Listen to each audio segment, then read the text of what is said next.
ओम ब्रह्मा ओम तत्वायुः ओम तदात्मा ओम तत्सत्यम् ओम तत्सर्वम् ओम तत्पुरुषः नमः अन्तःस्सरति भूतेषु गुहायां विश्वभूतेषु त्वं यज्ञस्त्वं वषट्कारस्त्वं इन्द्रस्त्वं रुद्रस्त्वं विष्णुस्त्वं ब्रह्म त्वं प्रजापतिः त्वं तदावहाभोज्योतिरसंवृतं ब्रह्मभूर्भुवस्य परम् ईशानः सर्वविद्यानाम् ईश्वरः सर्वभूतानां ब्रह्माधिपतिर्ब्रह्मणाधिपतिर्ब्रह्म शिवो मे अस्तु सदाशिवः तत्पुरुषाय विद्महे महादेवाय धीमहि तन्नो रुद्रः प्रचोदयात् नारायणाय विद्महे वासुदेवाय धीमहि तन्नो विष्णुः प्रचोदयात् वेदात्मनाय विद्महे हिरण्यगर्भाय धीमहि तन्नो ब्रह्म प्रचोदयात् महादेव्यै विद्महे रुद्रभद्रै धीमहि तन्नो गौरी प्रचोदयात्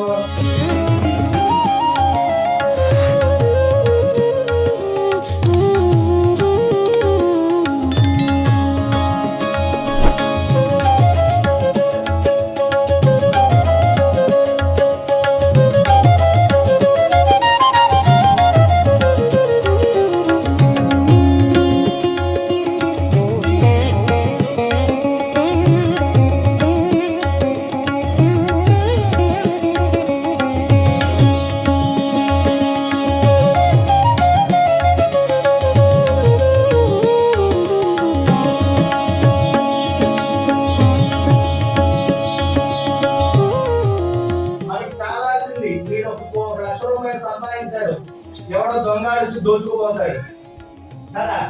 అదే మీరు చక్కగా చదువుకున్నారనుకోండి, మీ చదువుని ఎవడు దొంగతనం చేస్తాడు? ఎవరు దొంగతనం చేయరుగా చదువుని.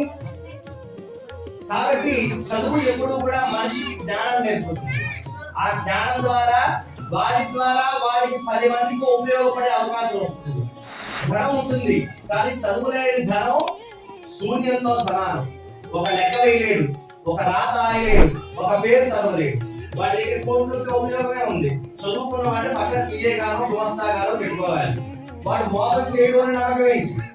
కాబట్టి ప్రతి ఒక్కరు కూడా చదువుకోవాలి. చదువు ముఖ్యం. దేశమంతా ఉన్న ప్రజలందరికీ కూడా చక్కనైనటువంటి విద్యనిచ్చి, బుద్ధినిచ్చి, జ్ఞానాన్నిచ్చి, రానున్న కాలంలో ప్రతి ఒక్కరూ కూడా జీవన బృద్ధికి సరిపడా విద్యనిచ్చి ప్రతి ఒక్కరూ కూడా క్షేమంగా, శుభంగా, లాభంగా ఉండేటట్టుగా అనుగ్రహించు మాత అని చెప్పి నమస్కారం చేసుకోండి. ప్రతి ఒక్కరూ కూడా సర్వే జన సుఖినో భవంతు.